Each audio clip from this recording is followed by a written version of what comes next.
നമസ്കാരം പ്രിയപ്പെട്ട പ്രേക്ഷകരെ, 9 മണി വാർത്തയിലേക്ക് സ്വാഗതം. സംസ്ഥാനത്ത് അതിശക്തമായി മഴ തുടരുന്ന സാഹചര്യമാണ്. 7 ജില്ലകളിൽ ഇന്നലെ എല്ലാ ജില്ലകളിലും ഓറഞ്ച് അലേർട്ട് പ്രഖ്യാപിച്ചുവെങ്കിലും ഇന്നിപ്പോൾ 7 ജില്ലകളിലേക്ക് ഓറഞ്ച് അലേർട്ട് ചുരുങ്ങിയിട്ടുണ്ട്. പക്ഷേ അപ്പോഴും എല്ലാ സ്ഥലങ്ങളിലും ഇപ്പോഴും മഴ പെയ്യുന്നു എന്നുള്ള പ്രധാനപ്പെട്ട വിവരം കൂടിയുണ്ട്. 12 ജില്ലകളിൽ വിദ്യാഭ്യാസ സ്ഥാപനങ്ങൾക്ക് കളക്ടർമാർ, അതിൽ 11 ജില്ലകൾക്ക് ഇന്നലെ രാത്രി തന്നെ കളക്ടർമാർ അവധി പ്രഖ്യാപിച്ചിരുന്നു. പക്ഷേ ആലപ്പുഴ ജില്ലയ്ക്ക് അവധി പ്രഖ്യാപിച്ചത് ഇന്ന് രാവിലെയാണ്. കളക്ടർക്ക് ഇതിനെ തുടർന്ന് ഫേസ്ബുക്കിൽ പേജിൽ വലിയ വിമർശനം ഉയരുന്നു. ഇന്നലെയും സമാനമായി തന്നെ ആലപ്പുഴ ജില്ലയ്ക്ക് രാവിലെ 7 മണിക്കാണ് അവധി പ്രഖ്യാപിച്ചത്. ഇന്നലെയല്ല, മിനിഞ്ഞാന്ന് ശനിയാഴ്ച ദിവസം അവധി പ്രഖ്യാപിച്ചത് എന്നുള്ള തരത്തിൽ ചില വിമർശനം ഉണ്ടായിരുന്നു. കാരണം കുട്ടികളൊക്കെ സ്കൂളിൽ പോകാൻ തയ്യാറെടുത്തിരിക്കുന്ന സമയമാണ്, ബസ്സുകളൊക്കെ സ്കൂളുകളിൽ നിന്ന് പുറപ്പെട്ട സമയമാണ്, അവധിയില്ല എന്ന് വിചാരിച്ച്. അതിനുശേഷമാണ് ഇത്തരം രക്ഷിതാക്കളുടെ രോഷം ആലപ്പുഴ ജില്ലാ കളക്ടറുടെ ഫേസ്ബുക്ക് പേജിൽ ഇങ്ങനെ നിറയുന്നത്. കഴിഞ്ഞ ദിവസം 11 ജില്ലയിലെ കളക്ടർമാരും വിദ്യാഭ്യാസ സ്ഥാപനങ്ങൾക്ക് അവധി പ്രഖ്യാപിച്ചപ്പോഴും ആലപ്പുഴയിൽ കുട്ടനാട്, ചെങ്ങന്നൂർ എന്നീ 2 താലൂക്കുകൾക്കായി മാത്രമാണ് കളക്ടർ ഷാജി വി നായർ അവധി നൽകിയത്. എന്നാൽ രാത്രിയിൽ മഴ തുടർന്നതോടെയാണ് രാവിലെ അവധി നൽകാൻ തീരുമാനമുണ്ടായത്. 6 മണി കഴിഞ്ഞു ആ അവധി അറിയിപ്പൊക്കെ കളക്ടറുടെ ഫേസ്ബുക്ക് പേജിൽ പ്രത്യക്ഷപ്പെടാൻ. തുടർന്ന് വിദ്യാർത്ഥികളടക്കം ഇതിനെ സ്വാഗതം ചെയ്തുവെങ്കിൽ പോലും രക്ഷിതാക്കൾക്കാണ് ഇതുമായി ബന്ധപ്പെട്ട വിദ്യാർത്ഥികൾക്കിപ്പോൾ അതൊരു വലിയ പ്രശ്നമല്ല, അവർക്ക് സ്കൂളിൽ പോകാതിരുന്നാൽ മതി. പക്ഷേ രക്ഷിതാക്കൾക്ക് ഈ തീരുമാനം വരാൻ തലേദിവസം മുതൽ തന്നെ കുട്ടികളെ സ്കൂളിൽ വിടാൻ തയ്യാറെടുപ്പുകൾ നടത്തുന്ന രക്ഷിതാക്കളാണല്ലോ, അവർക്ക് വലിയ രോഷം അവർ പ്രകടിപ്പിച്ചു. ചേർത്തലയിൽ ഇത്രത്തോളം മഴ പെയ്തിട്ടും എന്തുകൊണ്ട് അവധി പ്രഖ്യാപിക്കാൻ വൈകിയെന്ന് ഒരു ചോദ്യം ഉണ്ടായി. രാത്രി 1 മണിക്ക് ഫോണിൽ സൈറൺ വന്നിട്ടും അവധി കൊടുക്കുന്നില്ലേ എന്നും കളക്ടറോട് ചോദിക്കുന്ന പശ്ചാത്തലമുണ്ടാകുന്നു. കുട്ടികൾ ട്യൂഷന് പോയെന്നും നിങ്ങളൊക്കെ എന്ത് കളക്ടറാണെന്നും ഒരു രക്ഷിതാവ് ചോദിക്കുകയാണ്. അതേസമയം കുട്ടികൾക്ക് ആഹാരം ഒരുക്കിയെന്നും അവധി നേരത്തെ അറിയിക്കാമായിരുന്നു എന്ന പരിഭവം അടക്കം പങ്കുവച്ച ആളുകളുണ്ട്. ഏതായാലും ഇത് സമാനമായി തന്നെ ഈ പ്രശ്നങ്ങൾ പല കളക്ടർമാരും ഫേസ് ചെയ്യുന്നതാണ്. കാരണം നമുക്കറിയാം, അങ്ങനെ വെറുതെ അവധിയൊന്നും കൊടുക്കാൻ പറ്റില്ല. കുട്ടികളുടെ വിദ്യാഭ്യാസ കാര്യമാണ്. കളക്ടർക്ക് തീരുമാനിച്ചിട്ട് മാത്രം മഴയുടെ ഒരു ലക്ഷണമോ കണ്ടിട്ട് വേണം അവധിയിലേക്ക് പോകാൻ. അതുകൊണ്ട് തന്നെയാണ് പല കളക്ടർമാരും അവധി കൊടുക്കാൻ വൈകുന്നത്. പക്ഷേ അവിടെയും നമ്മൾ മനസ്സിലാക്കേണ്ടത് ഈ കാലാവസ്ഥാ പ്രവചനവുമായി ബന്ധപ്പെട്ട് കഴിഞ്ഞ 2-3 ദിവസമായി സംഭവിക്കുന്നൊരു ഫോൾട്ടുണ്ട്. യെല്ലോ അലർട്ട് കൊടുക്കുമ്പോഴും അതിതീവ്ര മഴ എന്ന തരത്തിലേക്ക് ഈ വിഷയങ്ങളെത്തും, അല്ലെങ്കിൽ മേഘവിസ്ഫോടനമടക്കം സംഭവിക്കും എന്നുള്ളത് പ്രവചിക്കാൻ നമ്മുടെ കാലാവസ്ഥാ സംവിധാനങ്ങൾക്ക് ആവാത്തതിൻ്റെ ഒരു പ്രശ്നം ഇത്തരം കാര്യങ്ങളെ ബാധിക്കുന്നുണ്ട് എന്ന് വേണം കരുതാൻ. കഴിഞ്ഞ കുറേ ദിവസങ്ങളായി അതിതീവ്ര മഴയാണ് സംസ്ഥാനത്ത് പത്തനംതിട്ടയിലും കണ്ണൂരിലും കാസർഗോട്ടും കോഴിക്കോടുമൊക്കെ അനുഭവപ്പെടുന്നത്. സാധാരണ മിന്നൽ പ്രളയം അതിതീവ്ര മഴയുടെ ഭാഗമായി സംഭവിക്കാറുണ്ട്. നേരത്തെ വളരെ കൂടുതൽ മഴ പെയ്തിറങ്ങിയാൽ വെള്ളപ്പൊക്കത്തിലുള്ള സാധ്യതകൾ ഏറെയാണ്. അതാണ് പത്തനംതിട്ടയിൽ സംഭവിച്ചത്. ആറന്മുളയിലും ഒപ്പം കോന്നിയിലും റാന്നിയിലും അടക്കമുള്ള സ്ഥലങ്ങളിൽ സമാനമായ സംഭവങ്ങൾ ആവർത്തിക്കുകയാണ്. മലമ്പ്രദേശങ്ങളിൽ മുതൽ നഗരപ്രദേശങ്ങൾ വരെ എവിടെയും മിന്നൽ പ്രളയത്തിലുള്ള സാധ്യതകൾ ഉണ്ടാകാറുണ്ട്. കുത്തനെയുള്ള മലമ്പ്രദേശങ്ങളും അവയുടെ താഴ്വരകളുമാണ് മിന്നൽ പ്രളയത്തിൻ്റെ രൂക്ഷത ഏറ്റവും അറിയുക. തീവ്രമഴ പെയ്യുമ്പോൾ മണ്ണിന് ഉൾക്കൊള്ളാവുന്നതിലധികം ജലം എത്തിച്ചേരുമ്പോഴാണ് പുഴയും തോടും അരുവികളും ഒക്കെ കരകവിയുക. കുത്തനെയുള്ള പ്രദേശങ്ങളിലെ മണ്ണിനും പാറയ്ക്കും ഇടയിലെല്ലാം ഒലിച്ചിറങ്ങുന്ന വെള്ളം അങ്ങനെ പൊട്ടിയൊഴുകും. പിന്നെ വൻ ശക്തിയിലും വേഗതയിലുമുള്ള വെള്ളപ്പാച്ചിലുണ്ടാകും. വഴിയിലുള്ളതെല്ലാം തകർത്തെറിഞ്ഞ് പ്രളയജലം പാഞ്ഞെത്തും. നമുക്കതിൻ്റെ പ്രധാനപ്പെട്ട കാര്യമായി പറയുന്നത് ഭൂവിനിയോഗത്തിലെ മാറ്റങ്ങൾ, വെള്ളത്തിൻ്റെ ഒഴുക്ക് തടയുന്ന നിർമ്മാണങ്ങൾ, വലിയ തോതിലുള്ള വനനാശം എന്നിവയൊക്കെ ഈ പ്രളയങ്ങളുടെ ശക്തി വല്ലാതെ വർദ്ധിപ്പിക്കുന്ന ഒരു പശ്ചാത്തലമൊക്കെയുണ്ട്. അങ്ങനെ നമ്മുടെ സംസ്ഥാനവും അതിതീവ്ര മഴയുടെ സാധ്യതകളിലേക്ക്, മിന്നൽ പ്രളയത്തിൻ്റെ സാധ്യതകളിലേക്ക്, നേരത്തെ പറഞ്ഞതുപോലെ വെള്ളപ്പൊക്കത്തിൻ്റെ സാധ്യതകളിലേക്ക് അതിവേഗം അടുക്കുകയാണ്. അത് ആശങ്കാജനകമാണ്. അതിനുള്ള പരിഹാരങ്ങൾ കാണേണ്ടി വരും.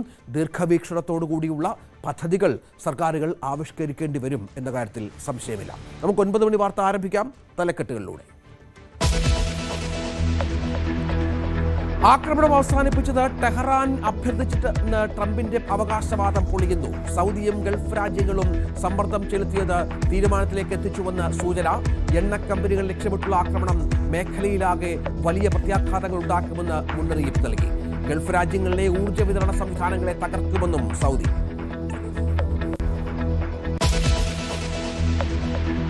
ഇന്ന് പുതിയ ചർച്ചകൾ ആരംഭിക്കുമെന്ന് ട്രംപ്. കരാറിന് സമയപരിധി നിശ്ചയിക്കാതെ അമേരിക്കൻ പ്രസിഡന്റ്. കൃത്യമായ സമയപരിധിയില്ല. പ്രതികരിക്കാതെ ഇറാൻ. ഏഷ്യൻ വിപണിയിൽ ആഗോള എണ്ണവിലയിൽ ഇടിവ്. ബ്രന്റ് ക്രൂഡ് ഓയിൽ വില 4.5% കുറഞ്ഞ് $83. ഹോർമുസ് കടലിടുക്കുമായി ബന്ധപ്പെട്ട് ഒമാനുമായുള്ള ചർച്ചകൾ അന്തിമഘട്ടത്തിലാണെന്ന് ഇറാൻ. ജലപാത ഒരിക്കലും യുദ്ധത്തിന് മുൻപുള്ള അവസ്ഥയിലേക്ക് മടങ്ങില്ലെന്നും ടെഹ്റാൻ. ഹോർമുസ് വഴിയുള്ള പുതിയൊരു സമുദ്രപാത ഒരുക്കുന്നതിന്റെ ആലോചന ഇരുപക്ഷത്തിന്റെയും അവകാശങ്ങളെ മാനിക്കുകയും ഇറാന്റെ ദേശീയ താൽപര്യങ്ങൾ സംരക്ഷിക്കുകയും ചെയ്യുമെന്നും ടെഹ്റാൻ. നിരായുധീകരണ കരാർ വായുവിൽ നിൽക്കെ വീണ്ടും ഇസ്രായേൽ ആക്രമണം. ഗാസയിൽ കൊല്ലപ്പെട്ടവരുടെ എണ്ണം 18ആയി. ഹമാസിന്റെ 2 കമാൻഡർമാരെ കൊലപ്പെടുത്തിയെന്ന് ഇസ്രായേൽ. US സമാധാന പദ്ധതിക്ക് പിന്നാലെ ആക്രമണം. സംസ്ഥാനത്ത് കനത്ത മഴ തുടരുന്നു. മഴക്കെടുതിയിൽ മരണം 15ആയി. എല്ലാ ജില്ലകളിലും യെല്ലോ അലർട്ട്. തിരുവനന്തപുരത്തും കൊല്ലത്തും കാണാതായ മത്സ്യത്തൊഴിലാളികൾക്കായി തെരച്ചിൽ തുടരുന്നു. 12 ജില്ലകളിലെ വിദ്യാഭ്യാസ സ്ഥാപനങ്ങൾക്ക് അവധി. പത്തനംതിട്ടയിൽ അതിതീവ്ര മഴ. മൂഴിയാർ അണക്കെട്ടിൽ റെഡ് അലർട്ട്. ഡാമിന്റെ ഷട്ടറുകൾ ഉടൻ തുറക്കും. പമ്പയിലും ജലനിരപ്പ് ഉയരുന്നു. ജനങ്ങൾ ജാഗ്രത പാലിക്കണമെന്ന് സർക്കാർ.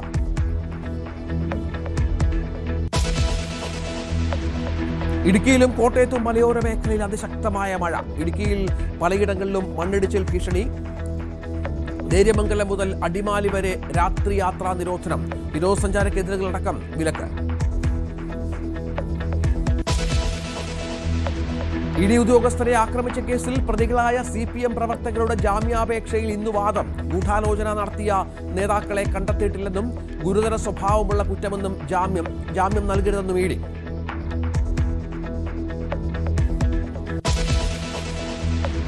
പാകിസ്ഥാനിലെ ഖൈബർ പഖ്തൂൺഖ പ്രവിശ്യയിൽ ശക്തമായ സ്ഫോടനം. പോലീസ് വാഹനത്തെ ലക്ഷ്യമിട്ട് നടന്ന ആക്രമണത്തിൽ 14 പേർ കൊല്ലപ്പെട്ടു. 18 പേർക്ക് പരിക്ക്. ചാവേർ ആക്രമണമാണെന്ന് പ്രാഥമിക നിഗമനം.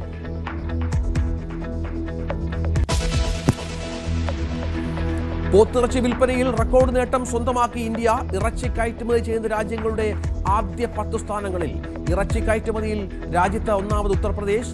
ജൂൺ വരെയുള്ള കാലയളവിൽ കയറ്റി അയച്ചത് 14,241 കോടി രൂപയുടെ പോത്തിറച്ചി.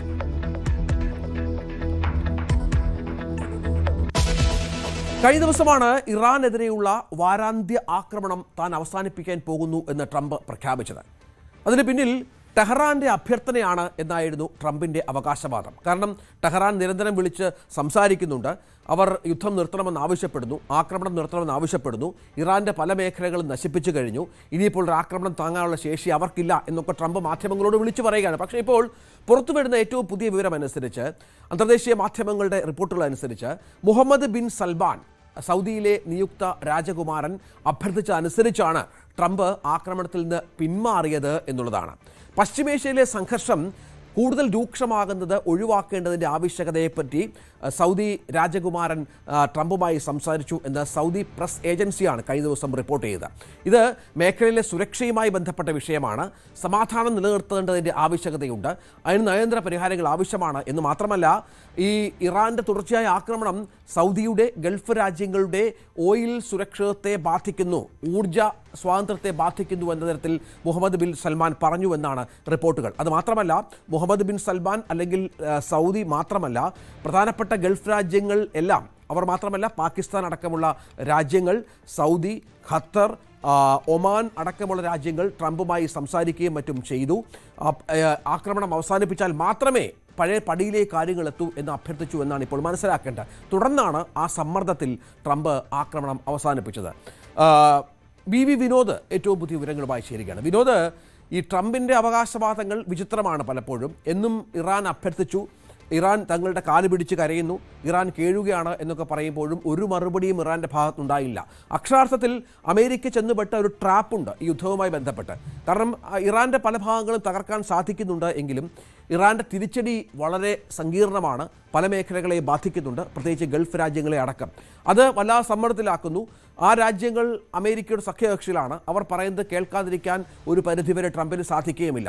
സംഭവിച്ചത് യഥാർത്ഥത്തിൽ വലിയ സമ്മർദ്ദമാണ് എന്ന് കരുതേണ്ടേ?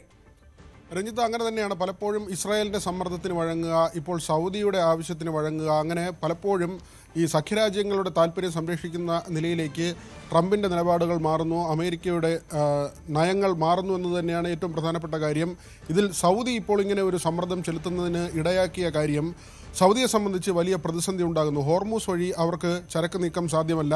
ഇറാൻ്റെ ഭാഗത്തു നിന്നുള്ള ആക്രമണങ്ങൾ നടക്കുന്നുണ്ട്. അവിടെയാണ് ചെങ്കടൽ വഴിയുള്ള സൗദിയുടെ ഒരു തീരം അവർക്ക് സുയസ് വഴി അങ്ങനെ യൂറോപ്യൻ രാജ്യങ്ങളിലേക്കും മറ്റ് സാധ്യതകൾ പ്രയോജനപ്പെടുത്തി ഏഷ്യൻ രാജ്യങ്ങളിലേക്ക് അടക്കം അവർക്ക് സർവീസ് നടത്താൻ കഴിയുന്ന ഒരു സാഹചര്യം ഉണ്ടായിരുന്നു. പക്ഷേ അവിടെയാണ് ഹൂത്തികളുടെ ആക്രമണം ഒരു വശത്ത് നിന്നുണ്ടാകുന്നത്. അപ്പോഴും അവർക്ക് ഉണ്ടായിരുന്നൊരു സാധ്യത സൂയസ് വഴി യൂറോപ്പിലേക്കുള്ള കയറ്റുമതി അല്ലെങ്കിൽ ആഫ്രിക്ക ചുറ്റി വരാനുള്ള ഒരു സാധ്യത ഉണ്ടായിരുന്നു. പക്ഷേ ആ സാധ്യതയും അടഞ്ഞു എന്നതാണ്. അത് സൗദിയുടെ 2 കപ്പലുകൾ ആക്രമിക്കപ്പെട്ടു. അത് ഈജിപ്തിൻ്റെ തീരത്താണ്, ഈജിപ്റ്റ് മേഖലയിലാണ് ഈ യൂറോപ്പിലേക്ക് പോകുന്ന മെഡിറ്ററേനിയൻ ഭാഗത്തേക്ക് പോകുന്ന ആ വശത്ത് സൗദിയുടെ 2 കപ്പലുകൾ ആക്രമിക്കപ്പെട്ടു. അതായത് 3 വശത്തു നിന്നും സൗദി ആക്രമിക്കുന്ന തരത്തിലേക്ക് ഈ രീതികൾ മാറി. ഇറാൻ്റെ ആക്രമണം ഹോർമൂസിൽ ഉള്ളത് മാത്രമല്ല, അല്ലെങ്കിൽ സൗദിയിലേക്കുള്ള ബാലിസ്റ്റിക് മിസൈലുകളുടെ ആക്രമണം എന്നതിനപ്പുറത്തേക്ക് ചെങ്കടലിലും മെഡിറ്ററേനിയനിലുമായി സൗദിയെ വളഞ്ഞിട്ടടിക്കുന്ന നിലയിലേക്ക് കാര്യങ്ങൾ മാറിയിരുന്നു. അത് ഇറാനെ പിന്തുണയ്ക്കുന്ന ഗ്രൂപ്പുകൾ,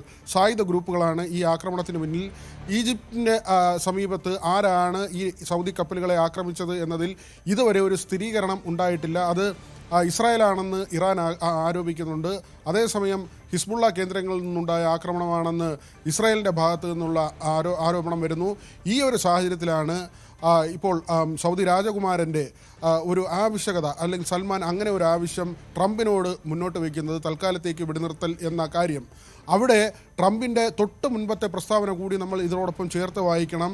ഇറാനിലേക്ക് ഒരു സമ്പൂർണ്ണ യുദ്ധത്തിലേക്ക് പോവുകയാണ് അമേരിക്കൻ പൗരന്മാർ, അത് പശ്ചിമേഷ്യയിലുള്ള അമേരിക്കൻ പൗരന്മാർ US-ലേക്ക് മടങ്ങണം എന്ന ഒരു നിർദ്ദേശം, ജാഗ്രതാ നിർദ്ദേശം, മുന്നറിയിപ്പ് നൽകി അവിടുത്തെ പൗരന്മാരെ, സൈനികർ ഒഴികെയുള്ള ആളുകളെ അവരുടെ രാജ്യത്തേക്ക് കൊണ്ടുപോകാനുള്ള ഒരു നീക്കം നടക്കുന്നതിനിടയിലാണ് ഇങ്ങനെ അപ്രതീക്ഷിതമായി ട്രംപിൻ്റെ ഭാഗത്ത് നിന്ന് ഒരു വെടിനിർത്തൽ പ്രഖ്യാപനം ഉണ്ടാകുന്നത്. അവിടെയാണ് മുഹമ്മദ് ബിൻ സൽമാൻ്റെ ഒരു സമ്മർദ്ദം വരുന്നത്. അവിടെ സൗദി വന്നുപെട്ട ഒരു പ്രതിസന്ധിയുണ്ട്. ആ പ്രതിസന്ധി തൽക്കാലം മറികടക്കുക എന്നത് തന്നെയാണ് സൗദിയെ സംബന്ധിച്ച് ഇപ്പോൾ ഏറ്റവും പ്രധാനപ്പെട്ട ഒരു കാര്യമായി നിലനിൽക്കുന്നത്. ഇപ്പോഴും ഇറാൻ്റെ ഭാഗത്ത് നിന്ന് അങ്ങനെ ഒരു ഔദ്യോഗിക സ്ഥിരീകരണം വന്നിട്ടില്ല. ട്രംപിൻ്റെ ഏറ്റവും പ്രധാനപ്പെട്ട ഒരു പ്രഖ്യാപനം കൂടി രഞ്ജിത്ത് സൂചിപ്പിച്ചതുപോലെ വന്നിട്ടുണ്ട്. ഇന്ന് വീണ്ടും വമ്പൻ ആക്രമണങ്ങൾ റദ്ദാക്കിയതിന് പിന്നാലെ ഇന്ന് പുതിയ ചർച്ചകൾ ആരംഭിക്കുമെന്നാണ് US പ്രസിഡന്റ് വ്യക്തമാക്കുന്നത്. ആക്രമണത്തിനുള്ള ഒരുക്കങ്ങൾ കണ്ടതുകൊണ്ട് തന്നെ അതിന്റെ വ്യാപ്തി അവർക്ക് മനസ്സിലാക്കാൻ കഴിഞ്ഞിരുന്നു. ഞായറാഴ്ച ഇന്നലെ എയർഫോഴ്സ് വണ്ണിൽ വിമാനത്തിൽ വെച്ച് ഇന്നലെ വൈകി മാധ്യമപ്രവർത്തകരോട് സംസാരിക്കുമ്പോഴാണ് ഇത് പറഞ്ഞത്. ഇന്നിപ്പോൾ ചർച്ചകൾ ആരംഭിക്കാൻ ഒരുങ്ങുകയാണ്. ഉച്ചയോടെ അത് ആരംഭിക്കും. ഒരു കരാറിന്റെ അടിസ്ഥാന വ്യവസ്ഥകളിൽ ധാരണയായതിനാൽ ആക്രമണം നടത്തുന്നതിൽ നിന്ന് വിട്ടുനിൽക്കാൻ ഇറാനും മിഡിൽ ഈസ്റ്റിലെ US സഖ്യകക്ഷികളും തന്നോട് അഭ്യർത്ഥിച്ചിരുന്നതായി ട്രംപ് പറയുകയാണ്. അത് മാത്രമല്ല, പക്ഷേ കരാർ എങ്ങനെയായിരിക്കും എന്ന കാര്യത്തിൽ ഒരു വ്യക്തത ട്രംപിന്റെ ഭാഗത്തുണ്ടാകുന്നില്ല. ഇപ്പോൾ നമുക്ക് യുദ്ധം ആരംഭിച്ച ശേഷം വിനോദ് എത്രാമത്തെ തവണയാണ് ഈ കരാറുമായി ബന്ധപ്പെട്ട് ട്രംപ് സംസാരിക്കുന്നത്, ചർച്ചകളുമായി ബന്ധപ്പെട്ട് ട്രംപ് സംസാരിക്കുന്നത്? ട്രംപിന്റെ വിശ്വാസ്യത പോലും ഇല്ലാത്ത തരത്തിലാണ് പല പ്രസ്താവനകളും. ചർച്ചയെന്ന് പറയും, സമാധാനമെന്ന് പറയും, പക്ഷേ അടുത്ത ദിവസം ആക്രമണം പുനരാരംഭിക്കും, പിന്നെ അവസാനിക്കും, വീണ്ടും ചർച്ചകൾ എന്ന് പറയും. ഇതല്ലാതെ ഇറാന്റെ പ്രതികരണമില്ലാതെ, ഇറാന്റെ സമ്മതമില്ലാതെ ഒരു കരാറിലെത്തുക നടക്കുന്ന കാര്യമല്ല. അവിടെ ഹോർമൂസിൽ അവർ കാര്യങ്ങൾ കളിപ്പിക്കുകയാണ്.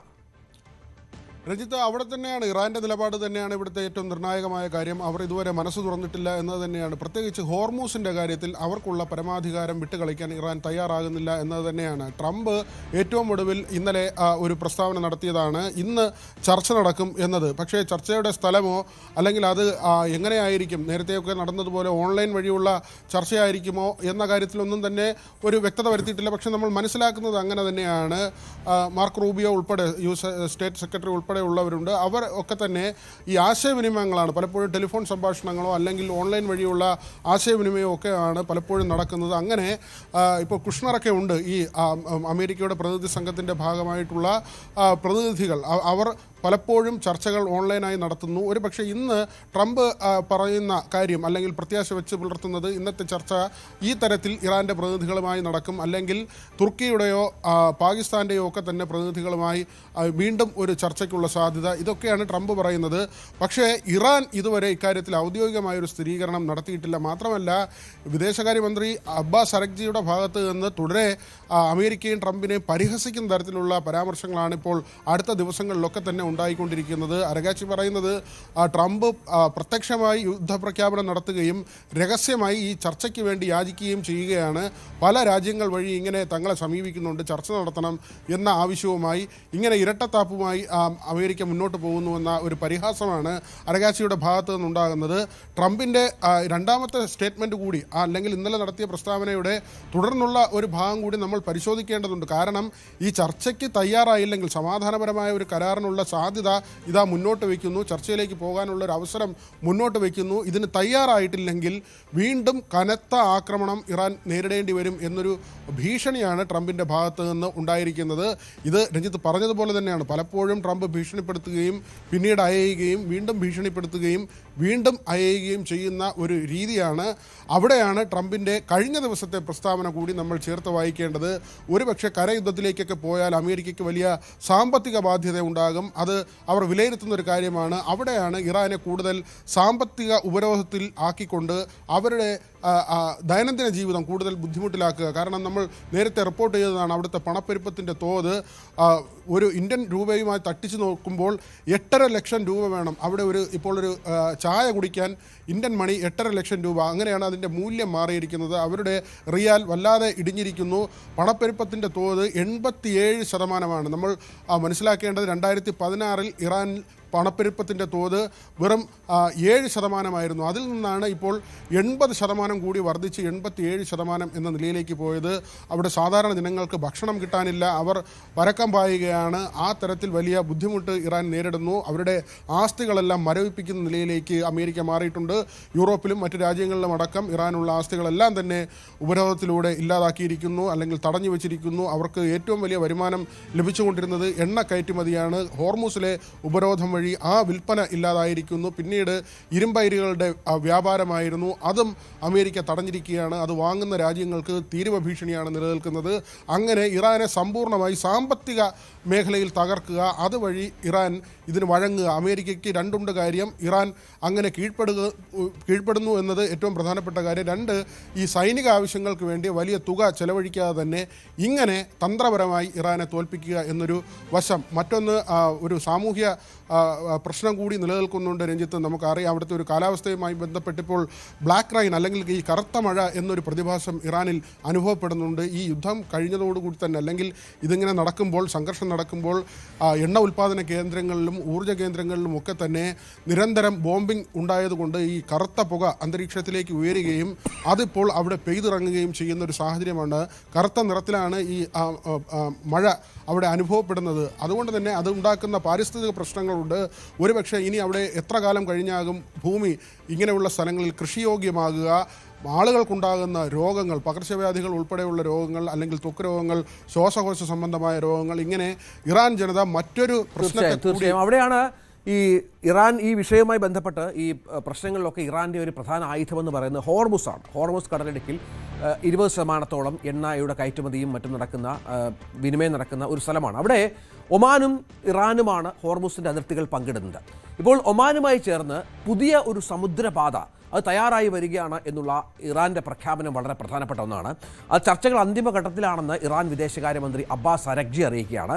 ഈ നിർണായക ജലപാത പക്ഷേ ഒരിക്കലും യുദ്ധത്തിന് മുൻപുള്ള അവസ്ഥയിലേക്ക് മടങ്ങില്ല എന്നും ടെഹ്റാൻ ഉറപ്പിച്ചു പറയുന്നുണ്ട്. അതായത് നേരത്തെ പൂർണ്ണമായും സ്വതന്ത്രമായ പാതയായിരുന്നു, പക്ഷേ ഇനി അങ്ങനെ ആയിരിക്കില്ല എന്ന് അസന്നിഗ്ധമായി വ്യക്തമാക്കുകയാണ് ഇറാൻ വീണ്ടും. ഇന്നലെ ടെലഗ്രാമിൽ പങ്കുവച്ച കുറിപ്പിൽ മന്ത്രിസഭയ്ക്ക് സമർപ്പിച്ച റിപ്പോർട്ടിൽ ടെഹ്റാനും മസ്കറ്റും തമ്മിലുള്ള ചർച്ചകൾ അന്തിമരൂപം പ്രാപിക്കുന്ന ഘട്ടത്തിലാണെന്നും അബ്ബാസ് അരഗ്ചി വ്യക്തമാക്കുകയാണ്. നിലവിലുള്ള പാതകളിൽ നിന്ന് വ്യത്യസ്തമായി ഹോർമുസ് വഴിയുടെ പുതിയ സമുദ്രപാതയെക്കുറിച്ച് ധാരണയിലെത്തുന്നതിന് ടെഹ്റാനും മസ്കറ്റും വളരെ അടുത്താണ് എന്നും ആ വക്താവ് വ്യക്തമാക്കുകയാണ്. വടക്കൻ പാതയോ തെക്കൻ പാതയോ അല്ല, ഇരുപക്ഷത്തിൻ്റെയും പരമാധികാര അവകാശങ്ങളെ മാനിക്കുകയും ഇറാൻ്റെ ദേശീയ താൽപ്പര്യങ്ങളിലും സുരക്ഷയും സംരക്ഷിക്കുകയും ചെയ്യുന്ന ഒരു പാതയാണ് ഒരുങ്ങുന്നത്. നേരത്തെ പറഞ്ഞത് വിനോദ് അതുതന്നെയാണ്. എന്തൊക്കെ പറഞ്ഞാലും ഇറാൻ്റെ പക്കൽ തുരുപ്പ് ചീട്ടുണ്ട്. ഒന്ന് ഹോർമുസ് തന്നെയാണ്, ഹൂതികളുടെ പിന്തുണ ഇതുമായി ബന്ധപ്പെട്ട് അവർക്കുണ്ട്.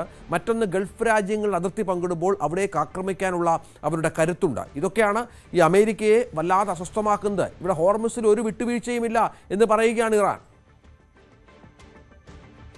പറഞ്ഞതുപോലെ തന്നെയാണ് ഈ ഹോർമൂസ് അവരെ സംബന്ധിച്ച് ഏറ്റവും പ്രധാനപ്പെട്ട ഒരിടമാണ്. കാരണം അവരുടെ തുറുപ്പ് ചീട്ട് അല്ലെങ്കിൽ അവരുടെ വജ്രായുധം എന്ന് പറയാൻ കഴിയുന്നത് ഹോർമൂസ് തന്നെയാണ്. ഇറാൻ അവിടെ ഉപരോധിച്ചാൽ മറ്റ് ഗൾഫ് രാജ്യങ്ങൾ, ഒരു വശത്ത് ഗൾഫ് രാജ്യങ്ങൾ മുഴുവൻ പ്രതിസന്ധിയിലാകുന്ന ഒരു സാഹചര്യം തന്നെയാണ് നമുക്കറിയാം. ഈ കഴിഞ്ഞ മാസങ്ങളിലെല്ലാം കണ്ടതും അതുതന്നെയാണ്. അവിടെയാണ് രണ്ടാമതൊരു പാതയെക്കുറിച്ചുള്ള ചർച്ച ആരംഭിച്ചതും ഒമാൻ തീരത്ത് കൂടി അങ്ങനെ കപ്പലുകൾ സഞ്ചരിച്ചു തുടങ്ങിയതും. അതോടുകൂടിയാണ് ഈ 60 ദിവസത്തെ ഒരു സമാധാന കരാർ പ്രാബല്യത്തിൽ വന്നതിന് ശേഷം 2 ദിവസം കഴിയുമ്പോൾ തന്നെ ഇറാൻ്റെ ഭാഗത്തു നിന്നൊരു തിരിച്ചടി ഉണ്ടായത്. അവരെ പ്രകോപിപ്പിച്ചത് ഇങ്ങനെ ഒരു സമാന്തര പാതയാണ്, ഒമാൻ തീരത്ത് കൂടിയുള്ള സമാന്തര പാത.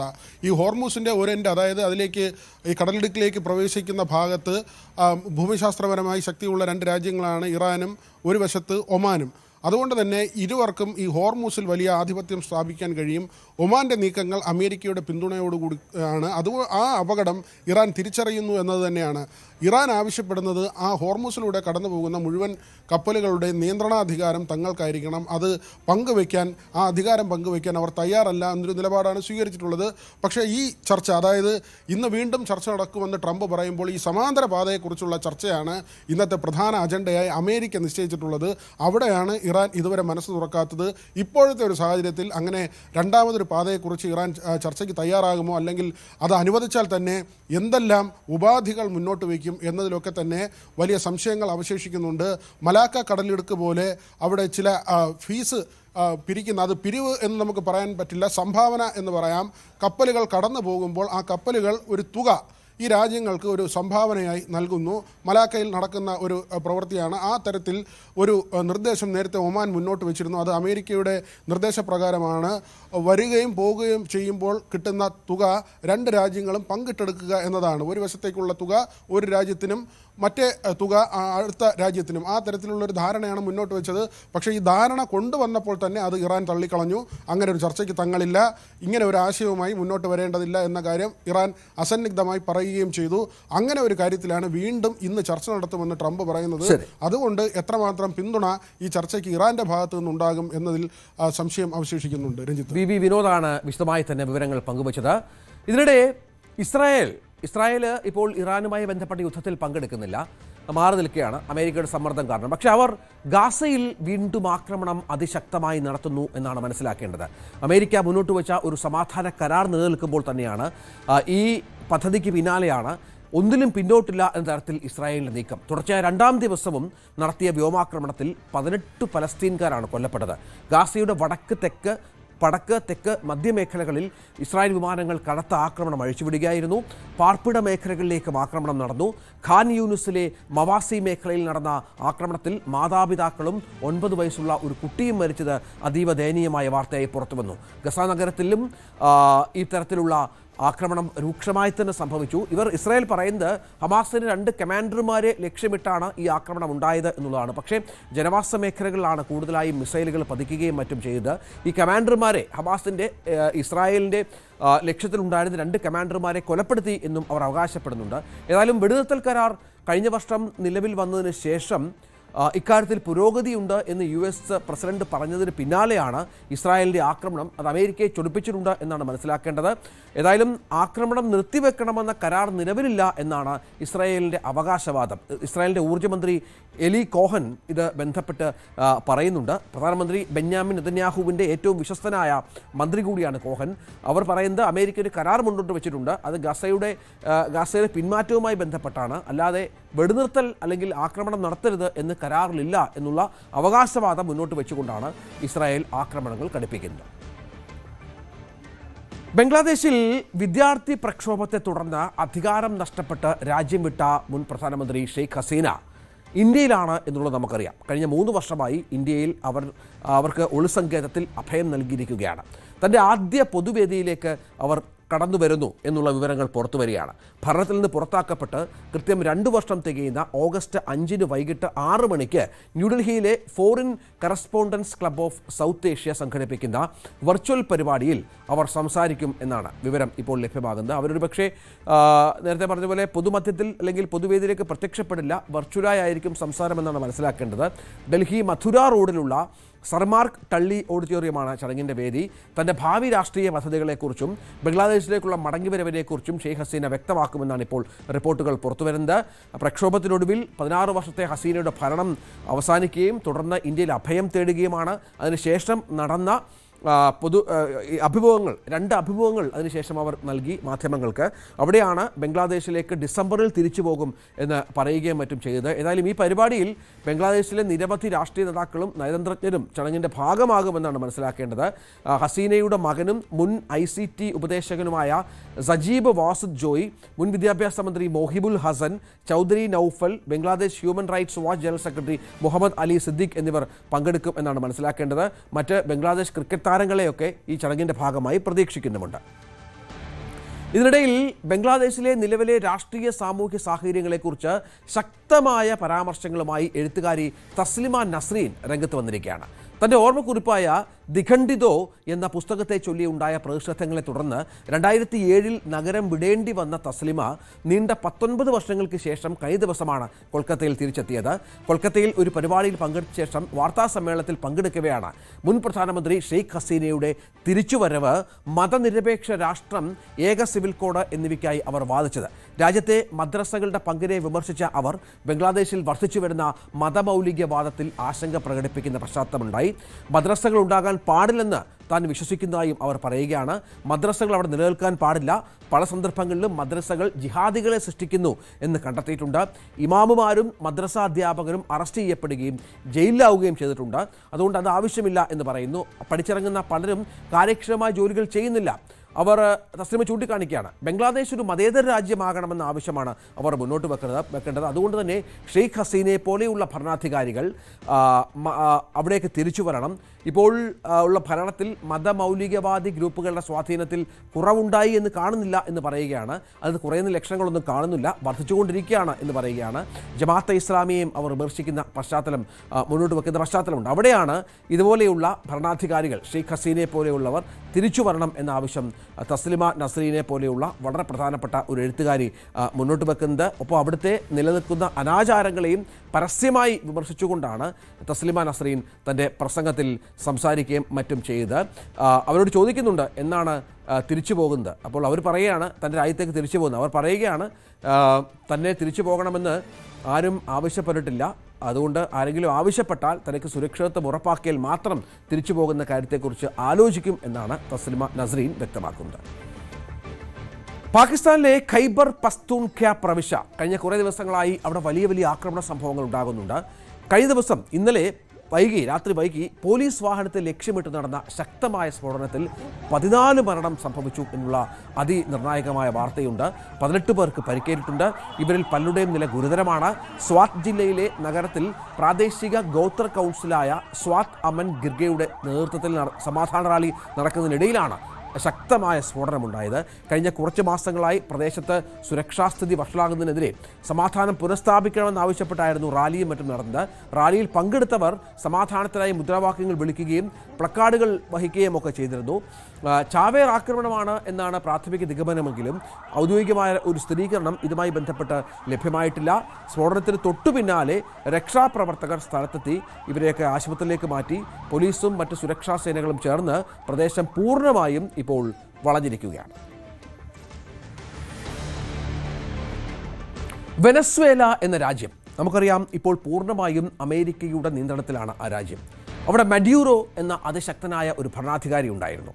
മഡ്യൂറോയെ അമേരിക്കയുടെ കണ്ണിലെ കരടായിരുന്നു മഡ്യൂറോയെ അമേരിക്കൻ കോടതികൾ വിധിച്ച കുറ്റങ്ങൾ പ്രകാരം മഡ്യൂറോയെ വളരെ പെട്ടെന്ന് തന്നെ അമേരിക്കയെ കീഴ്പ്പെടുത്താനും വിമാനത്തിൽ അമേരിക്കയിലെത്തിച്ച് ഇപ്പോൾ വിചാരണ നടപടികൾ അമേരിക്കയിൽ രഹസ്യ കേന്ദ്രത്തിൽ നേരിട്ടുകൊണ്ടിരിക്കുകയാണ് മഡ്യൂറോ എന്ന ഭരണാധികാരി. ഇപ്പോൾ നേരത്തെ നമുക്കറിയാം ഓയിൽ കൊണ്ട് സമ്പന്നമാണ് നേരത്തെ മുതൽ തന്നെ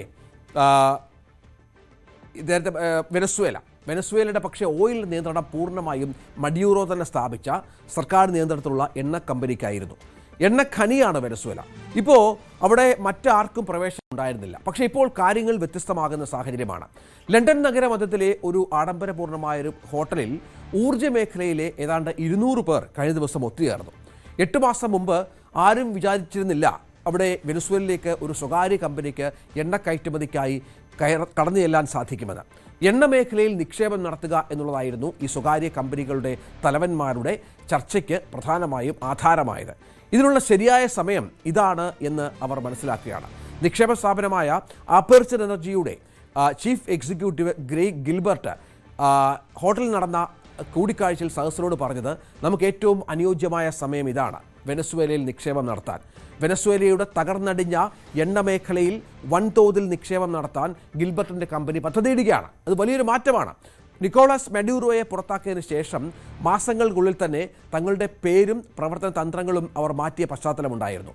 സർക്കാരിൻ്റെ ഉടമസ്ഥതയിലുള്ള എണ്ണ കമ്പനി ദീർഘകാലമായി കുത്തകയാക്കി വെച്ചിരുന്ന ഈ മേഖലയിലേക്ക് വിദേശ നിക്ഷേപകർക്ക് കടന്നു വരാനുള്ള വഴിയൊരുക്കുന്നതാണ് ഈ നടപടി. ആ പരിപാടിയിൽ പങ്കെടുത്ത നിക്ഷേപകർ, വ്യാപാര സ്ഥാപനങ്ങൾ, എണ്ണവാതക കമ്പനികൾ എന്നിവയുടെ കൂട്ടത്തിൽ അപ്പർച്ചർ കമ്പനിയും ഉണ്ടായിരുന്നു.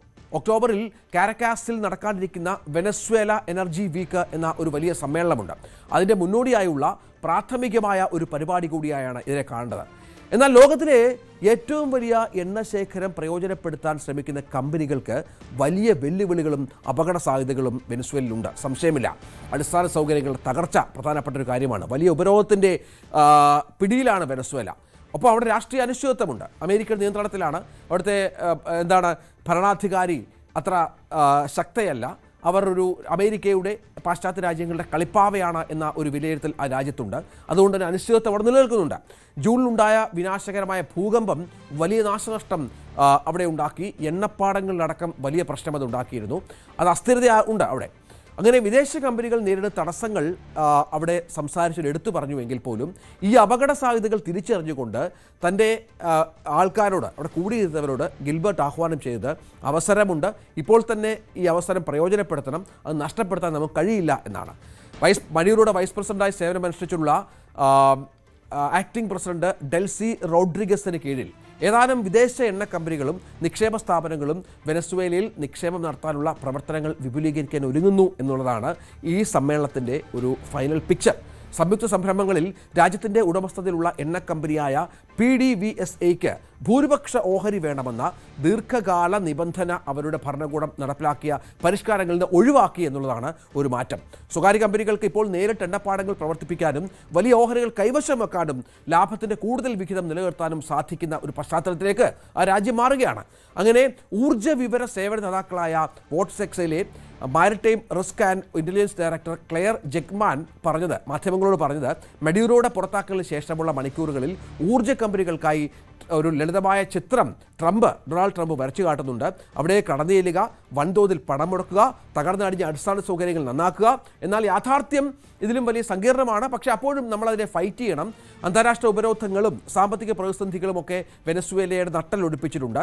എണ്ണ വ്യവസായത്തെ തരിപ്പണമാക്കിയിട്ടുണ്ട്. ഇവിടെ നിക്ഷേപം നടത്താൻ സാധിക്കില്ല എന്ന ബോധ്യം മാറ്റിക്കൊണ്ട് ഇതിനെ അവിടേക്ക് സ്വകാര്യ എണ്ണ കമ്പനികൾ കടന്നു ചെല്ലുകയും അത് പ്രധാനമായും ഉപയോഗപ്പെടുത്തുകയും വേണം എന്നുള്ള ആവശ്യമാണ് ട്രംപ് മുന്നോട്ട് വച്ചിരിക്കുന്നത്.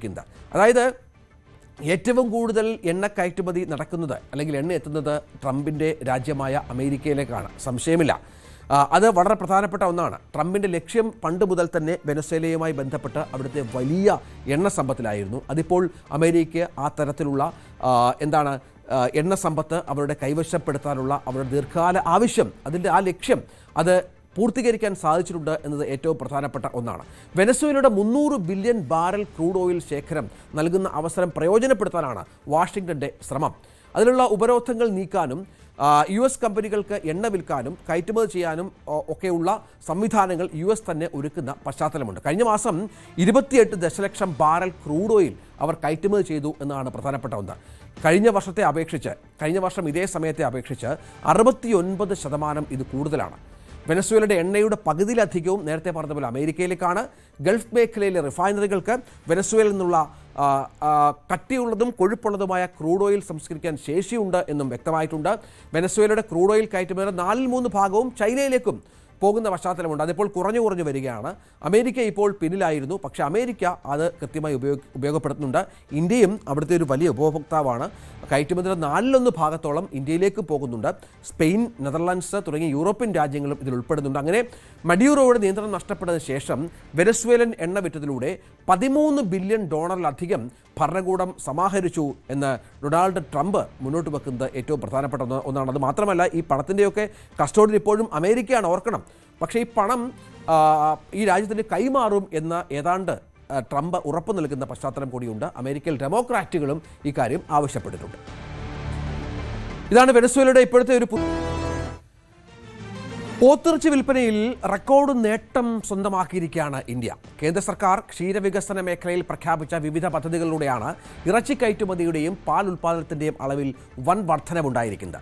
അതിനാൽ തന്നെ ഇറച്ചി കയറ്റുമതി ചെയ്യുന്ന രാജ്യങ്ങളുടെ ആദ്യ 10 സ്ഥാനങ്ങളിലെ പട്ടികയിൽ ഇന്ത്യയും ഇടം പിടിച്ചിരിക്കുകയാണ്.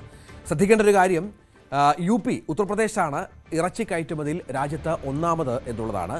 ആഗോള വിപണിയിൽ മറ്റ് വെല്ലുവിളികളൊക്കെ നിലനിൽക്കുന്നുണ്ട് എങ്കിൽ പോലും ഇന്ത്യയിൽ നിന്നുള്ള പോത്തിറച്ചി കയറ്റുമതിയിൽ അതിവേഗ വർധനവ് ഓരോ വർഷവും രേഖപ്പെടുത്തുകയാണ്.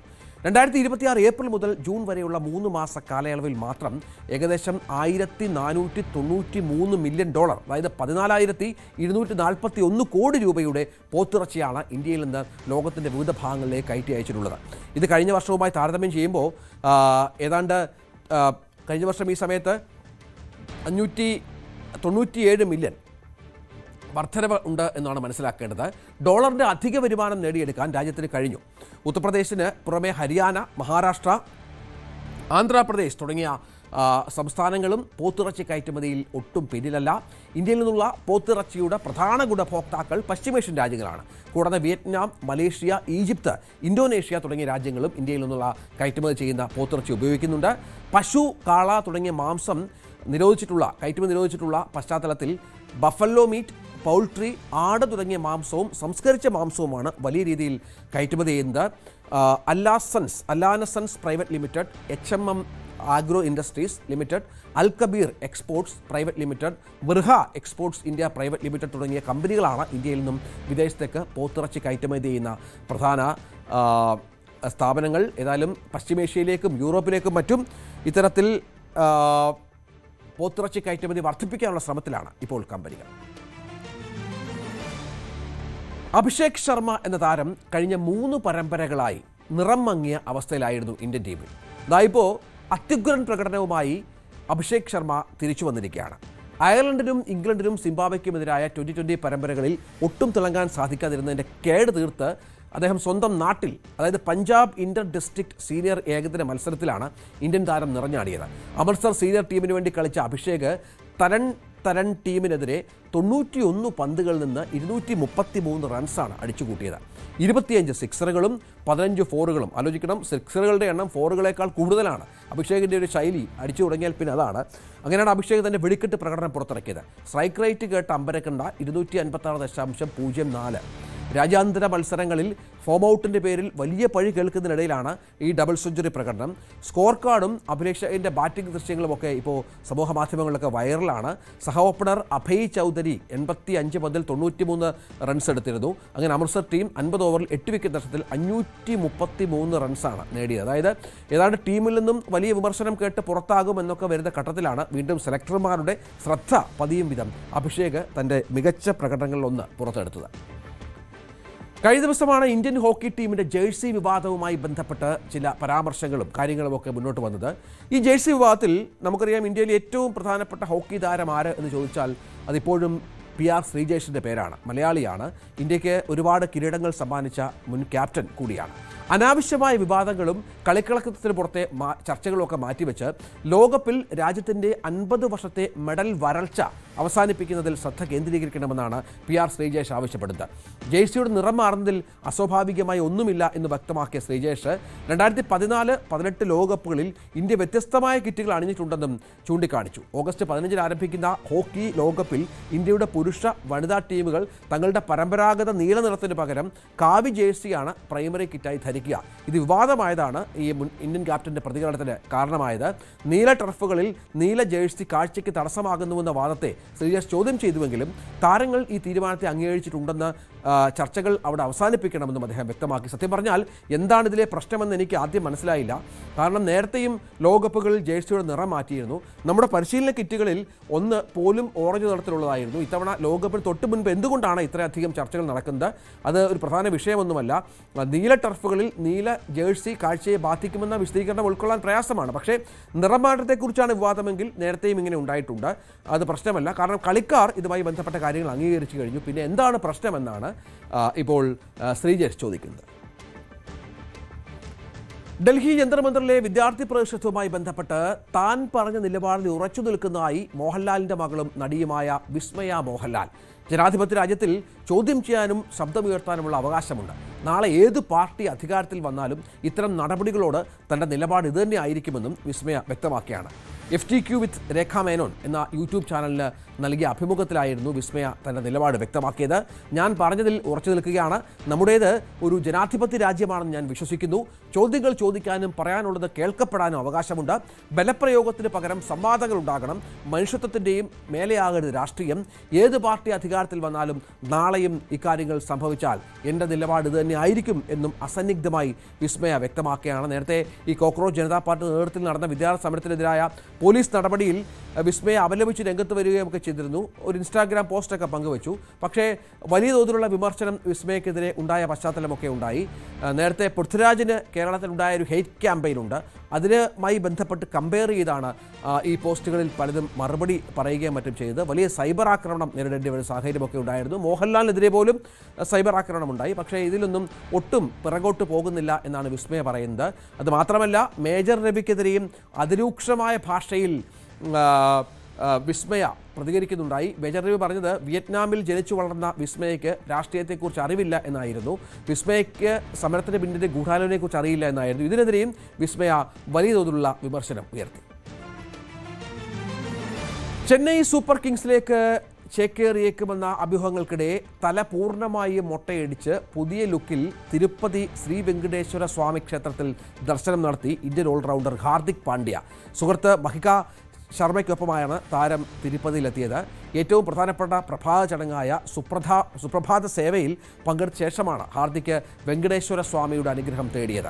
പരമ്പരാഗത വെള്ള വസ്ത്രധാരണത്തിലുണ്ടായിരുന്ന ഇരുവരുടെയും ചിത്രങ്ങളും വീഡിയോകളും ഇതിനകം വലിയ ചർച്ചയായിട്ടുണ്ട് സോഷ്യൽ മീഡിയയിലടക്കം. ഭക്തിയുടെയും നന്ദിയുടെയും ഭാഗമായി ഭക്തർ സാധാരണയായി തിരുപ്പതി ക്ഷേത്രത്തിൽ മുടി മുറിക്കുന്ന പതിവുണ്ട്. തലമൊട്ടയടിച്ചതിനുള്ള കൃത്യമായ കാരണം ഇതുവരെ വെളിപ്പെടുത്തിയിട്ടില്ല എങ്കിൽ പോലും ഓൺലൈനിൽ വലിയ ശ്രദ്ധിക്കപ്പെട്ടിരിക്കുന്നത്. പ്രത്യേകിച്ചും പരിക്കിൽ നിന്നുള്ള മോചനത്തിന് ശേഷം ക്രിക്കറ്റിലേക്ക് തിരിച്ചു വരാനുള്ള തയ്യാറെടുപ്പിലാണ്. കരിയറിലെ നിർണായക ഘട്ടമായാലാണ് ക്ഷേത്ര ദർശനം നടത്തുകയെന്നാണ് റിപ്പോർട്ടുകൾ പുറത്തുവരുന്നത്.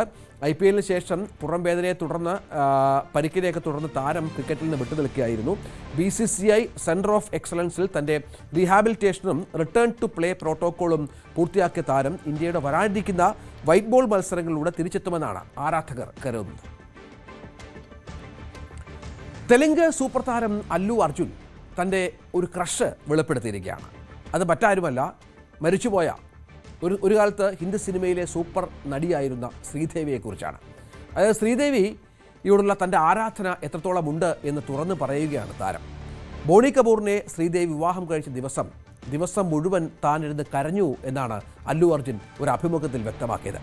തൻ്റെ ബാല്യകാല ക്രഷായിരുന്നു ശ്രീദേവി. ശ്രീദേവിയുടെ എനിക്ക് വലിയ താല്പര്യമുണ്ടായിരുന്നു. ഞാൻ അവരെ അത്രയേറെ ഇഷ്ടപ്പെട്ടിരുന്നു. അവരെ പോലെ മറ്റാരെയും എനിക്ക് കാണാൻ കഴിഞ്ഞിരുന്നില്ല. ശ്രീദേവി ബോണി കപൂറിനെ വിവാഹം കഴിച്ചെന്ന് അറിഞ്ഞ ദിവസം മുഴുവൻ ഞാൻ കരഞ്ഞു. അത് വിശ്വസിക്കാൻ പോലും എനിക്ക് കഴിഞ്ഞില്ല എന്നാണ് താരം പറഞ്ഞത്. 96 ജൂൺ 2-ന് മഹാരാഷ്ട്രയിലെ സിർദിയിലായിരുന്നു ശ്രീദേവിയുടെയും ബോണി കപൂറിൻ്റെയും വിവാഹം. അടുത്ത ബന്ധുക്കൾ മാത്രം പങ്കെടുത്ത ഒരു സ്വകാര്യ ചടങ്ങായിരുന്നുവെങ്കിലും പിന്നീട് അത് ബോളിവുഡിൽ ഏറ്റവും അധികം ചർച്ച ചെയ്യപ്പെട്ട വിവാഹങ്ങൾ ഒന്നായി മാറി. 1967 പുറത്തിറങ്ങിയ തമിഴ് ചിത്രം കന്തൻ കരുണയിലൂടെ ബാലതാരമായി അഭിനയ രംഗത്തെത്തിയ ശ്രീദേവി പിന്നീട് മലയാളം, തമിഴ്, തെലുങ്ക്, ഹിന്ദി, കന്നഡ ഭാഷകളിലായി 300-ലധികം സിനിമകളിൽ അഭിനയിച്ചു. 80-90 കാലഘട്ടത്തിൽ ഏറ്റവും ജനപ്രിയ നായികമാരിൽ ഒരാളായി. അങ്ങനെ അല്ലു അർജുനെ പോലെ തന്നെ ആ തലമുറയിലെ നിരവധി സിനിമാ പ്രേമികൾക്കും ശ്രീദേവി പ്രിയതാരമായിരുന്നു. അതുകൊണ്ടാണ് അല്ലു അർജുൻ പറഞ്ഞ വാക്കുകൾ വലിയ ശ്രദ്ധ ആരാധകർക്കിടയിൽ മറ്റും ഇപ്പോൾ നേടുന്നത്. ഏതായാലും അല്ലുവിൻ്റെ പുതിയ ആ ക്രഷ് ഇപ്പോൾ സിനിമാ ലോകം ഏറ്റെടുത്തിരിക്കുകയാണ്. സോഷ്യൽ മീഡിയയിലേക്ക് ഒരുപാട് കമൻസ് ഇതുമായി ബന്ധപ്പെട്ട് ഉണ്ട്. അല്ലു അർജുൻ്റെ ഈ ക്രഷുമായി ബന്ധപ്പെട്ട് ആരാധകർക്കിടയിലും വ്യത്യസ്തമായ പല അഭിപ്രായങ്ങളുമുണ്ട്. ഇന്ത്യയുടെ സെമി കണ്ടക്ടർ നിർമ്മാണ മേഖല വലിയ വികസന കുതിപ്പിലേക്ക് ഏകദേശം $20 ബില്യൺ അതായത് 1.6 ലക്ഷം കോടി രൂപയുടെ നിക്ഷേപത്തോടെ രാജ്യത്ത് 12 സെമി കണ്ടക്ടർ യൂണിറ്റുകൾ സജ്ജമാകുന്നതായി കേന്ദ്ര ഇലക്ട്രോണിക്സ് IT മന്ത്രി അശ്വിനി വൈഷ്ണവ് അറിയിച്ചു. ഇന്ത്യയെ ആഗോള സെമി കണ്ടക്ടർ നിർമ്മാണ ഹബ്ബാക്കി മാറ്റാനുള്ള ശ്രമങ്ങൾ ലക്ഷ്യം കാണുന്നു എന്നതിന്റെ സൂചനയാണ് ഇതെന്നും മന്ത്രി വ്യക്തമാക്കി. പലയിടത്തും ചിപ്പുകളുടെ ഉൽപ്പാദനം ആരംഭിച്ചു കഴിഞ്ഞു. 2022 സെമി കണ്ടക്ടർ മേഖലയെ പ്രോത്സാഹിപ്പിക്കുന്നതിനായി വിവിധ പദ്ധതികൾ ആവിഷ്കരിച്ചു തുടങ്ങിയത്. ഏതായാലും രണ്ടാം ഘട്ടത്തിലും നമ്മുടെ ഉൽപ്പാദനശേഷി വർദ്ധിപ്പിക്കാനുള്ള എല്ലാ ശ്രമങ്ങളും നടത്തും എന്നും മന്ത്രി വ്യക്തമാക്കുന്ന പശ്ചാത്തലമുണ്ട്. വിദേശ നിക്ഷേപമടക്കം ഇങ്ങോട്ടേക്ക് കടന്നു വരുന്നുണ്ട് എന്നാണ് ഇപ്പോൾ മന്ത്രി വ്യക്തമാക്കിയത്. 2026 ലോകകപ്പിനിടെ അർജന്റീനൻ ഫുട്ബോൾ ടീമിനെതിരെ ഉയർന്ന ആരോപണങ്ങളിൽ ഫിഫ അന്വേഷണം പ്രഖ്യാപിച്ചിരിക്കുകയാണ്. മെസ്സിക്കും സംഘത്തിനും എതിരെ എന്ത് നടപടിയാകും ഫിഫയുടെ ഭാഗത്തുനിന്ന് വരിക എന്നുള്ളതാണ് ആരാധകർ ചർച്ച ചെയ്യുന്നത്. താരങ്ങളുടെ പെരുമാറ്റം, ടീമംഗങ്ങളുടെ പ്രതിഷേധം, മത്സരാനന്തര സംഭവങ്ങൾ എന്നിവയെ തുടർന്ന് ഫിഫ വിവിധ അന്വേഷണങ്ങൾ ആരംഭിച്ചിട്ടുണ്ട്. അർജന്റീനയെ ഭാവിയിൽ ലോകകപ്പുകളിൽ നിന്നും പുറത്താക്കണമെന്നാവശ്യപ്പെട്ട് വലിയ തോതിലുള്ള ചില ക്യാമ്പയിനുകളും മറ്റും ആരംഭിച്ച പശ്ചാത്തലമുണ്ട്. ഫിഫ വിലക്കുമോ എന്നുള്ള ചോദ്യം ആരാധകരുടെ ഭാഗത്തുണ്ടാകുന്നുണ്ട്. നമുക്ക് ലഭ്യമായ വിവരങ്ങളും മുൻകാല സംഭവങ്ങളൊക്കെ പരിശോധിക്കുമ്പോൾ അതിനുള്ള സാധ്യത എത്രത്തോളമാണ് എന്നുള്ളതാണ്. അതായത് അതിനുള്ള സാധ്യത തുലവും വിരളമാണ്. എങ്കിൽ പോലും നടപടികൾ അർജന്റീനയ്ക്കെതിരെ ഉണ്ടായിരിക്കാം എന്നാണ് മനസ്സിലാക്കേണ്ടത്. മത്സരത്തിനിടെയുള്ള താരങ്ങളുടെ പ്രതിഷേധം, റഫറിക്കെതിരായ പെരുമാറ്റം, സാങ്കേതിക മേഖലയിൽ നിന്നുള്ള നിയമലംഘനങ്ങൾ തുടങ്ങിയ വിഷയങ്ങളാണ് ഇപ്പോൾ ഫിഫയുടെ അച്ചടക്ക സമിതിയുടെ പരിഗണനയിലെത്തിയിട്ടുള്ളത് എന്നാണ് മനസ്സിലാക്കേണ്ടത്. ഇത്തരം സംഭവങ്ങളിൽ അന്വേഷണം നടത്തുകയും ആവശ്യമെങ്കിലും താരങ്ങൾക്ക് പിഴ, വിലക്ക്, മുന്നറിയിപ്പ് എന്നീ ശിക്ഷകൾ നൽകുകയും ചെയ്യുന്നത് ഫിഫയുടെ പതിവ് നടപടിക്രമമാണ്. സാങ്കേതികമായി ഫിഫയ്ക്ക് ഒരു ടീമിനെ ടൂർണമെൻറ്റിൽ നിന്ന് സസ്പെൻഡ് ചെയ്യാനുള്ള അധികാരമുണ്ട്. പക്ഷേ അത് അത്രത്തോളം ഗുരുതരമായ കുറ്റം ടൂർണമെൻറ്റുമായി ബന്ധപ്പെട്ട് നടത്തിയതിനെ തുടർന്നായിരിക്കണം. എന്നാൽ അത് സാധാരണ അച്ചടക്ക ലംഘനങ്ങളുടെ പേരിലല്ല. ഒരു ദേശീയ ഫെഡറേഷൻ ഫിഫയുടെ ചട്ടങ്ങൾ ഗുരുതരമായി ലംഘിക്കുകയോ സർക്കാർ ഇടപെടൽ മൂലം സ്വതന്ത്ര പ്രവർത്തനം നഷ്ടപ്പെടുകയോ വൻതോതിലുള്ള അഴിമതി, മത്സരഫല ക്രമക്കേട്, വിവേചനം, സുരക്ഷാ പ്രശ്നങ്ങൾ തുടങ്ങിയ അതീവ ഗുരുതര സാഹചര്യങ്ങൾ ഉണ്ടാവുകയോ ചെയ്താൽ അത്തരം കടുത്ത നടപടികളിലേക്ക് ഫിഫ സാധാരണ കടക്കാറുണ്ട് എന്നാണ് മനസ്സിലാക്കേണ്ടത്. മത്സരത്തിനിടെ ഉണ്ടായ അച്ചടക്ക പ്രശ്നങ്ങൾ മാത്രം ഒരു രാജ്യത്തെ ലോകകപ്പിൽ നിന്ന് പുറത്താക്കാനുള്ള അടിസ്ഥാനമാകുന്നത് വളരെ അപൂർവമാണ് എന്നാണ് ഇതുമായി ബന്ധപ്പെട്ട് മുൻകാലങ്ങളിൽ ഫിഫ സ്വീകരിച്ച നിലപാടുകളുമായി ബന്ധപ്പെട്ട് മനസ്സിലാക്കേണ്ടത്. 1980കളിലും 90കളിലും ഇംഗ്ലീഷ് ഫുട്ബോൾ ക്ലബ്ബുകൾക്ക് യൂറോപ്യൻ ഫുട്ബോളിൽ നിന്ന് വിലക്ക് നേരിടേണ്ടി വന്നതാണ് ഫിഫ ടീമുകളെ മത്സരങ്ങളിൽ നിന്ന് സസ്പെൻഡ് ചെയ്തതിൻ്റെ ഏറ്റവും മികച്ച ഉദാഹരണം. യൂറോപ്യൻ മത്സരങ്ങൾക്കിടയിൽ രാജ്യത്തിനകത്തും യൂറോപ്യൻ വൻകരയിലുടനീളവും ഇംഗ്ലീഷ് ക്ലബ്ബുകളുടെ ആരാധകർ ഉണ്ടാക്കിയ നിരന്തരമായ കാണികളുടെ അക്രമ സംഭവങ്ങളെക്കുറിച്ച് തുടർന്നായിരുന്നു ഈ വിലക്ക്. അന്നത്തെ കാലത്ത് ഇംഗ്ലീഷ് ദേശീയ ടീമും ഇത്തരം കാണികളുടെ അക്രമങ്ങൾ കാരണം വലഞ്ഞിരുന്നെങ്കിലും ലോകകപ്പിൽ നിന്നോ യൂറോപ്യൻ ചാമ്പ്യൻഷിപ്പിൽ നിന്നോ അവരെ വിലക്കുന്ന തരത്തിലുള്ള ഉപരോധങ്ങളൊന്നും ഉണ്ടായിരുന്നില്ല എന്നാണ് മനസ്സിലാക്കേണ്ടത്.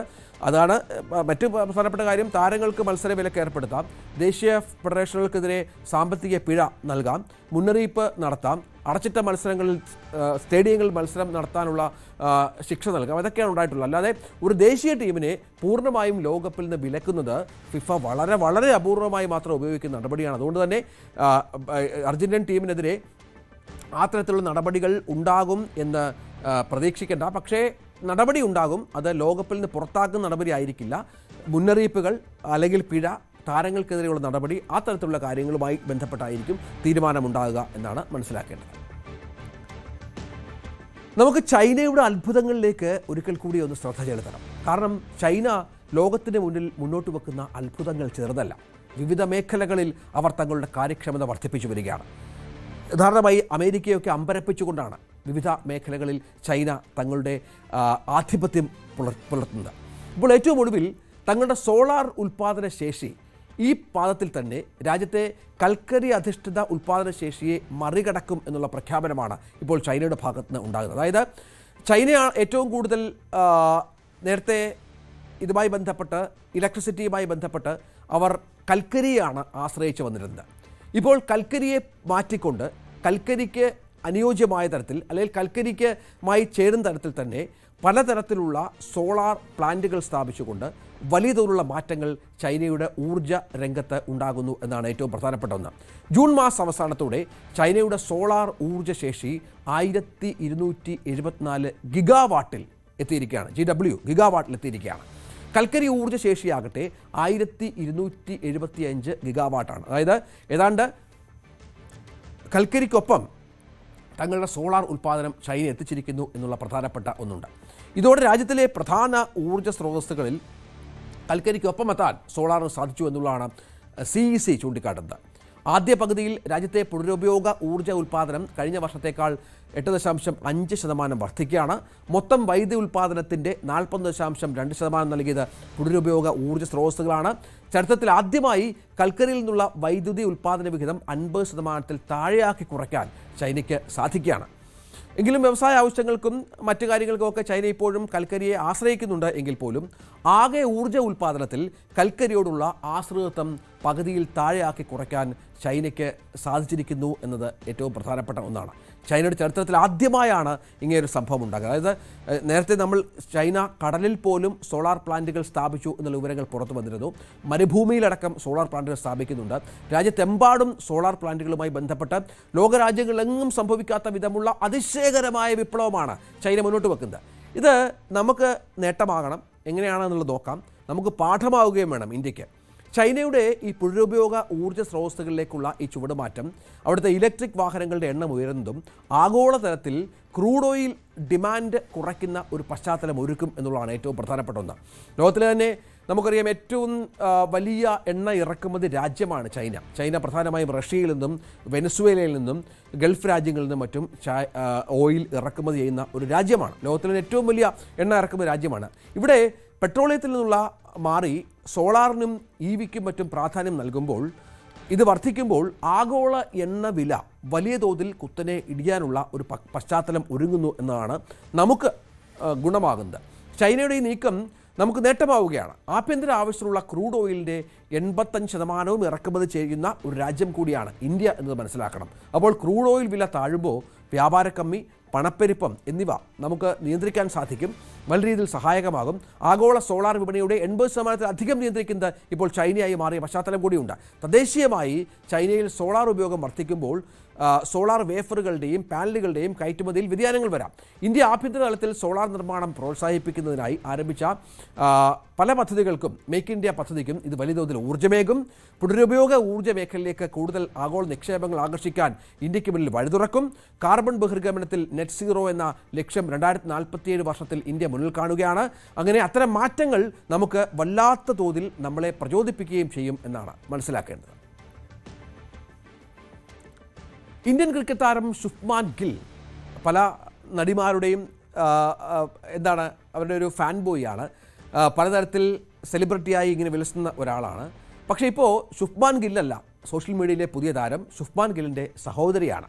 ദ ട്രൈറ്റേഴ്സ് റിയാലിറ്റി ഷോയുടെ 2ാം സീസണിൽ പങ്കെടുക്കുന്ന പ്രമുഖരുടെ വമ്പൻ നിരയിലേക്കാണ് ഇന്ത്യയുടെ ഏകദിന ടെസ്റ്റ് ടീം ക്യാപ്റ്റൻ ശുഭ്മാൻ ഗില്ലിൻ്റെ സഹോദരി ഷഹനീൽ ഗില്ല് കടന്നു വരുന്നത്. കഴിഞ്ഞ വ്യാഴാഴ്ച നടന്ന ട്രൈറ്റേഴ്സ് 2 ലോഞ്ചിൽ ഷഹനീൽ ഗില്ലിൻ്റെ ഒരു ഇൻട്രോ വീഡിയോ അതിപ്പോൾ ഇന്നായതോടുകൂടി സമൂഹ മാധ്യമങ്ങളിൽ വലിയ വൈറലായി മാറിയിരിക്കുകയാണ്. My name is Gill, I know how to kill. എൻ്റെ പേര് ഗില്ലെന്നാണ്, എങ്ങനെ കൊല്ലണമെന്ന് എനിക്കറിയാമെന്നായിരുന്നു വീഡിയോയിൽ ഷഹനീൽ സ്വയം പരിചയപ്പെടുത്തിയത്. ഇത് ആരാധകർ ഏറ്റെടുക്കുകയാണ്. ഇതുവരെ ക്യാമറ കണ്ണുകളിൽ നിന്ന് ഏറെ അകന്നു മാറി നിന്നിരുന്ന ഈ സഹോദരി ഈ ഷോയിലൂടെ അതിഗംഭീര വരവാണ് നടത്തിയിരിക്കുന്നത് എന്നാണ് ആരാധകർ പറയുന്നത്. കുറച്ച് മാസങ്ങൾക്ക് മുൻപ് 2020 ടീം ക്യാപ്റ്റൻ ശ്രേയസ് അയ്യരുടെ സഹോദരി ശ്രേഷ്ഠ അയ്യർ നെറ്റ്ഫ്ലിക്സിൻ്റെ ലോക്കപ്പ് സീസൺ 2 പങ്കെടുത്തിരുന്നു. ഇതിന് പിന്നാലെയാണ് മറ്റൊരു ഇന്ത്യൻ താരത്തിൻ്റെ സഹോദരി കൂടി ഒരു റിയാലിറ്റി ഷോയിൽ എത്തുന്നത്. ദ ട്രൈറ്റേഴ്സ് സീസൺ 2 ഓഗസ്റ്റ് 13 റിലീസ് ചെയ്യുമെന്ന് പ്രൈം വീഡിയോ അറിയിച്ചിട്ടുണ്ട്. കരൺ ജോഹർ വീണ്ടും അവതാരകനെത്തുന്ന വലിയ ഷോയാണിത്. ഇതിൽ പ്രധാനപ്പെട്ട വിവിധ ആളുകൾ, അതായത് മല്ലിക ഷെറാവത്ത്, മുനവർ ഫാറൂഖി, റിയ ചക്രവർത്തി തുടങ്ങിയ ആളുകൾ പ്രമുഖരായി പങ്കെടുക്കുന്ന ഒരു പ്രധാനപ്പെട്ട ഷോയിലാണ് ശുഭ്മാൻ ഗില്ലിൻ്റെ സഹോദരി എത്തുന്നത്.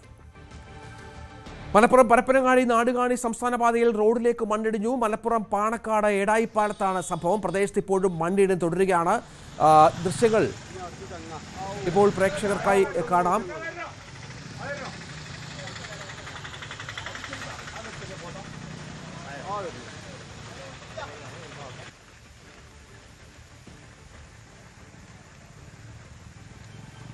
മലപ്പുറം പരപ്പനങ്ങാടി നാടുകാണി സംസ്ഥാന പാതയിലാണ് റോഡിലേക്ക് ഇപ്പോൾ മണ്ണിടിഞ്ഞുകൊണ്ടിരിക്കുന്നത്.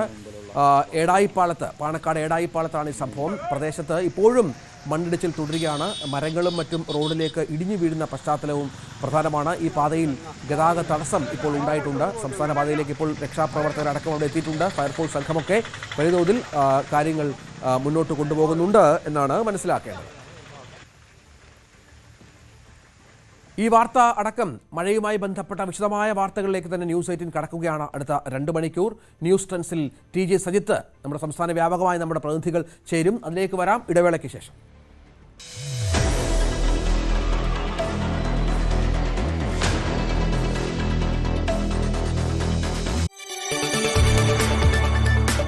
കൂടുതൽ വാർത്തകൾക്ക് news 18 Keralam YouTube channel subscribe ചെയ്യുക.